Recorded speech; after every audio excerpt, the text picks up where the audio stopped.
Kings chapter 18. I got Big Green tonight. I know people be laughing because I named my Bibles, but this is Big Green. It's all told because I've been using it for a long time, but I love it. All right. It's a Life Application Study Bible. It is the New Living Translation, and I'm going to read 7 verses.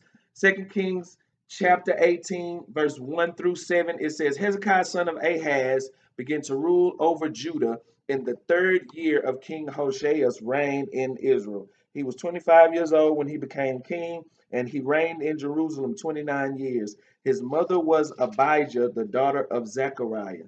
He did what was pleasing in the Lord's sight, just as his ancestor David had done.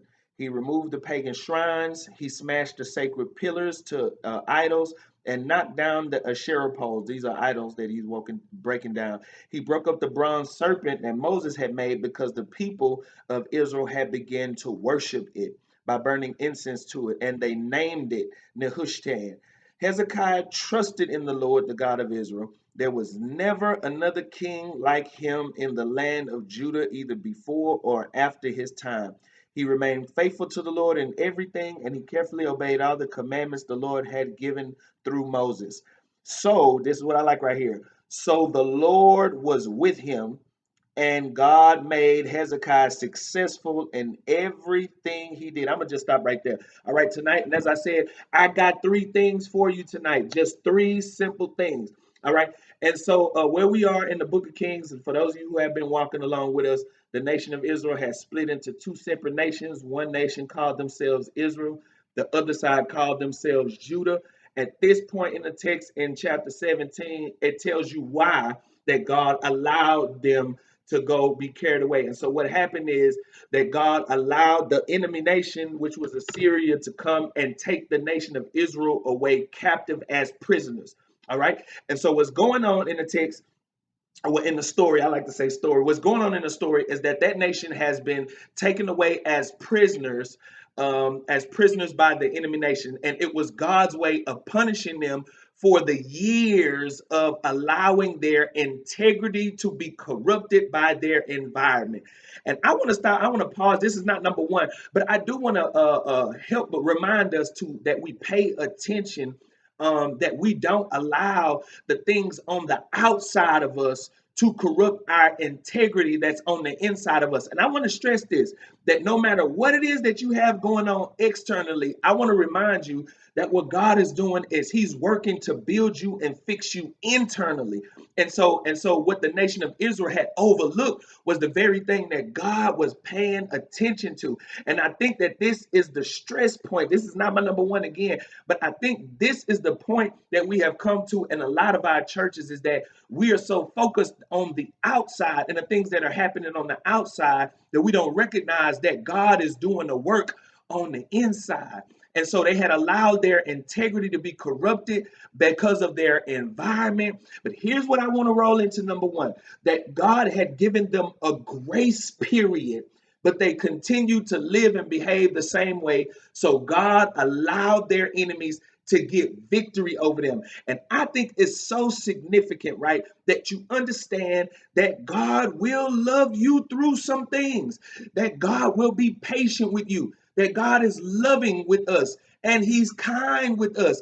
At the same time, he gives you a grace period. And this brings me to my number one. Don't take God's grace for granted. That's my number one. Don't take God's grace for granted. I want you to hear me when I say that tonight, because what we don't understand is that sometimes, because God doesn't immediately bring something into your life, like, when I used to talk back to my mama would pop me in the mouth. That's let me know it's time to be quiet. Often God does not do that, but he'll give you a grace period. And it's during the grace period is God's way of saying, I'm going to be patient with you while you deal with your issues. I'm going to be patient with you while you put some things in place. I'm going to be patient with you. And here's what I want you to get about the grace period, that it is your opportunity. The grace period is your opportunity to put your attention on the things that God would probably have you to start chilling on doing. It's the grace period is your time to focus your attention on the things that you need to fix and put together in your life. And it's not the time for you to take as though that God don't see you, or that you're getting away, or that nobody is paying attention, nobody's watching. The grace period is not for that. The grace period is the time for you to start setting boundaries and start making changes in your life, in your lifestyle. And I want to be as real as I can be tonight, because when I made my change, I didn't do it all at once, but I did do it gradually. And when I say my number one is, don't take God's grace for granted. What the nation of Israel did, they continued in their actions, they continued in their lifestyle, they continued in their behavior. Just because God didn't check their chin right quick, they continued until they got to the point where God's grace had run out. And that's why I say, when I say don't take God's grace for granted, I want you to hear me, that God is loving, that God is patient, that God is kind, that God is caring, that God will love you through your issues, but God will have patience with you, but eventually God will punish you. And I want to stress this, that sometimes God will allow some things to happen in your life that he didn't allow before. Where you were going up, all of a sudden, things start to go down. Where things were copacetic and cool in your life, God will start to, send some different things in your life. Number one, don't take God's grace for granted. The grace period is the time that you take to start setting boundaries and making changes in your life. And so I hope this is for somebody tonight. I don't know who this is for, but while you're in the grace period, while God is being patient with you, this is not the time to take that grace for granted, but this is the time to start slowly setting boundaries in place, to start slowly getting some things in line and in order. But when you do take God's grace for granted, that's when you start to see the punishment happen. And this is what God is doing with the nation of Israel. He has allowed them time to get their stuff in order. He has sent prophet after prophet. He has talked to them. He has done as much things as he can. Every time they get into an issue, God is there to get them out. And how many of us, if I could just be real tonight, how many of you have been, you'll call out to God while you in trouble, and then as soon as he gets you out, right, you right back to this. I remember I went to jail one time when I was younger, and I said, I remember praying to that, God, if you get me out of here, I'll quit drinking, I'll quit smoking, I'll quit having all my girlfriends, I'll just break it down to one. Just crying in line while I was locked up. And as soon as I got out, right? And it's just God's way. When I say don't take God's grace for granted, that he'll be patient with you. But he knows when you lying. He knows when you playing game. And just because he didn't stop you or he didn't punish you immediately, that does not mean that he's not going to get it. This my daddy used to say, you might get by, but you will not get away. And I want to stress this tonight, that you are in the grace period. I want you to hear me when I say that. And before we go to the next point, I just want you to say, thank God for your grace. Thank you, God, for not giving me what I truly did deserve. There were times in my life that I knew I was wrong and you didn't kill me, that I knew I was going to do something that I had no business doing, and you didn't destroy me. You didn't give me flat tires. You let me go and do the wrong that I was going to do, and you covered me the whole way. Just, before we go to the next one, when I say don't take God's grace for granted, I want you to understand that God has a set time before he allows punishment. And I just thank him for grace for all of the times that he sent people to me to try to warn me. All of the times that he sent people to me to pray for me. That he allowed people to come to me and say, hey, Marcus, you're going down the wrong path. Until he eventually just had to, go ahead and lay the punishment down. And so that's my number one. Be careful that you're not taking God's grace for granted, because he will punish you. And then this is where I like about where we at in chapter 18. Because while that nation is getting taken away into captivity and into becoming prisoners by the enemy nation, it turns the attention to a king named Hezekiah. And I don't want to stay here too long because we're coming back to Hezekiah next week. But the last 2 points, Hezekiah was a good, godly king who reformed the nation's practices back to godly practices. And this is important because while the nation of Israel is seeing the punishment of their action, on this side, there is a man, a good king, who comes along and says, you know what? I don't want us to go down that way. I want us to go down this way. I don't want to see the fury of God catch it. I want to see the favor of God. And this is what I like about Hezekiah, that Hezekiah's father was not a godly king, But Hezekiah didn't follow the practices of his father. Instead, he chose to do what was pleasing to God. And I want to stress this, and this comes to my number two. Hezekiah learned from his father's mistakes. And I want you to get this, that God sometimes allows you to see the end result of another person's choices for you to learn from them. So this is my number two.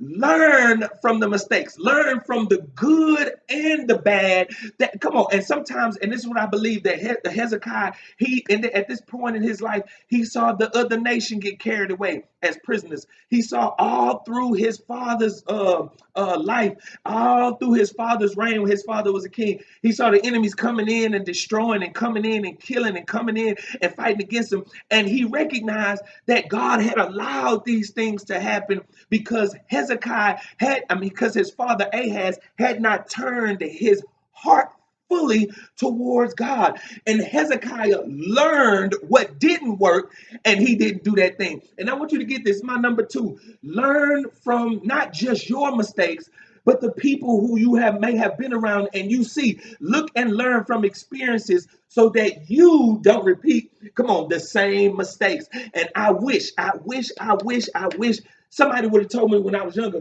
that when you see somebody else fall, it's not for you to laugh at them. It's for you to either try to help them to get up, or it's for you to learn from their mistake so that you don't make the same, come on, mistake. How many of us have grew up in the house with brothers or sisters? And my brother used to tell me all the time, I would look at the things that you do, and then I would pattern myself not by what you do, because I see what you got for what you do. But how many of us see the consequences of the actions and walk right into it? And this is why my number two is learn from the mistakes. And this is what I like about it, that Hezekiah chose to do what was pleasing to God. He chose to change those things that his father had done so that he could see the favor of God. And I want you to hear me, that maybe sometimes what you deal with in your life, you want to see something different in your life. Everybody talk about they want God to break the chains off their life. And I want you to hear me when I say this. Sometimes what breaks the chains is changing your behavior. What breaks the chains, off your life is you changing the behavior. We thinking that it's so spiritual. We thinking that it's so spiritual, but it's really not. When Hezekiah comes on the scene, he decides, I want to see God's favor, so I'm gonna change up some things. I want to see God do some better things in my life. And I don't know if that's just for me, but there came a point in my life that I didn't want to see God moving against me, but I wanted to make sure that I was moving with God. It was like, God, if you don't do it, I don't want it. If you don't send the girl, I don't want to talk to her. If you don't create the job opportunity, I don't want it. At what point do you stop in your life and you say, I don't want to see God's fury in my life, but I do want to see his favor in my life? And so it takes you looking and learning from the experiences so that you don't repeat the same mistakes. And then here's what it says: the bronze serpent that was supposed to serve as a point of reference to God's power, God had used this bronze serpent. And if you read in there, it references back to Numbers. But if you read in there that they had made a bronze serpent while they were in the wilderness, but it was there to serve as a reference point to God's power, but they had started worshiping it. So Hezekiah had to break it down. And I want you to get this before we move to number three, that sometimes something that was meant to be a blessing in your life can be turned into a burden if you misuse it. Get that? That something that God brought into your life to be a blessing to your life can be turned into a burden if you misuse it. I know of so many people who got cars that was supposed to be good for their life, but because they misused it, it turned out to break down every other month. It is because when you misuse what is supposed to be a blessing, it turns into, come on, a burden. And I want you to hear me when I say this tonight, that just like when it talks about the brown serpents in here that was meant to be good, but they misused it and it turned out to be bad. And I want you to look back over your life and consider that God God wanted to bring some good things into your life that you maybe had misused, and it turned out not to be a blessing, but it turned out to be a burden in your life. And I want you to hear me when I say this, that God is always looking to bless you. God is always looking to do some good things in your life. But sometimes the way we handle it, the way that we respond to it, and this is why I'm thankful for the things that he gives me, but I'm also thankful for the things that he don't give me. Hear me when I say that. I'm thankful for the things that God said no to, because maybe I wasn't ready for it. Maybe if he'd gave it to me when he gave it to me, I would have misused it. And what was supposed to be a blessing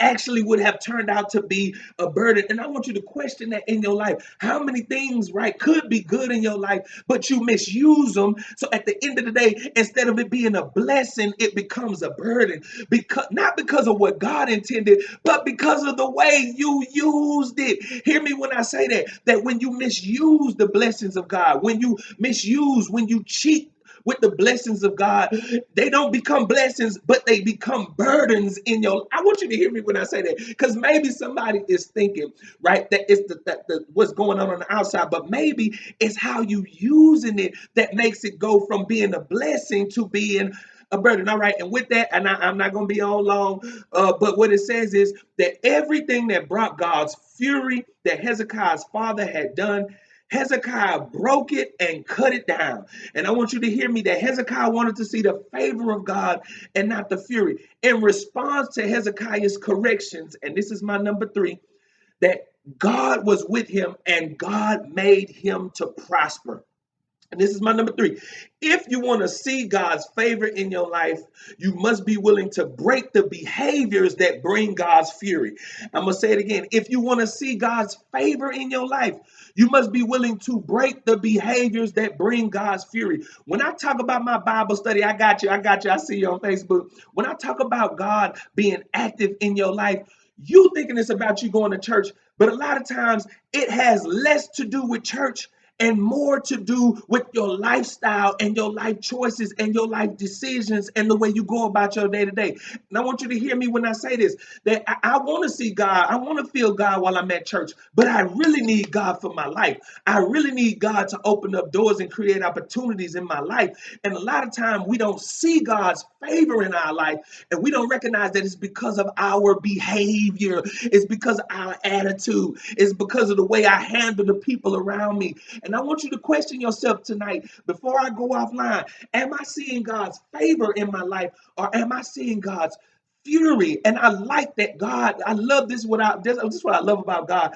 is that when you show him that you're serious, when you show him that you're genuine, when you show him that you're doing all you can, that God will turn around and show you that he's really God. And I like that it says that he made everything that Hezekiah did to prosper. And this is where I thank God for, not so much as just being at church, but when I'm outside of church, that God blesses my business to flourish, when I live according to his ways, that God blesses my body to be healthy, when I live according to his ways, when I walk according to his principles, that God blesses my life. It's not just about church, but that God blesses my life. When you start making the necessary life corrections, then you will be able to see God's power in your life. And we got to get to the point, and I'm done, but we got to get to the point where we're not just looking for God to do something at church, but we start looking for God to open doors and create opportunities in our life. That God will bless you with a job like you never had. That God will give you more money than you ever made. That God will open doors and do things in your life that you've never seen done when you are willing to make the necessary life corrections. And I'm not saying do it all at once, but I am saying start tonight to do it. And guys, with that, that is my time. I've been on 20 minutes and 35 seconds. And that is all I got for you tonight. 3 simple things to help you enhance your walk with God. For all of you that are watching tonight, I invite you to come back next Wednesday night at 8:30. I'm on every Wednesday night at 8:30. It's a 20-minute Bible study. I don't mean to be long, but I do want to help those of us who are trying to live the Christian life. And so with that, guys, that's all I got. I do invite you to our morning service, 7402 Tier Western at 8:30 a.m. on Sunday mornings, where I am the pastor of the church. Also, visit our website, www www.thegodmovement.com. Say it again, www.thegodmovement.com. And I will see you guys next Wednesday night. Tell somebody about the Bible study. 8:30 every Wednesday night. Y'all have a good night. God bless you. Good night, Instagram. And good night, YouTube.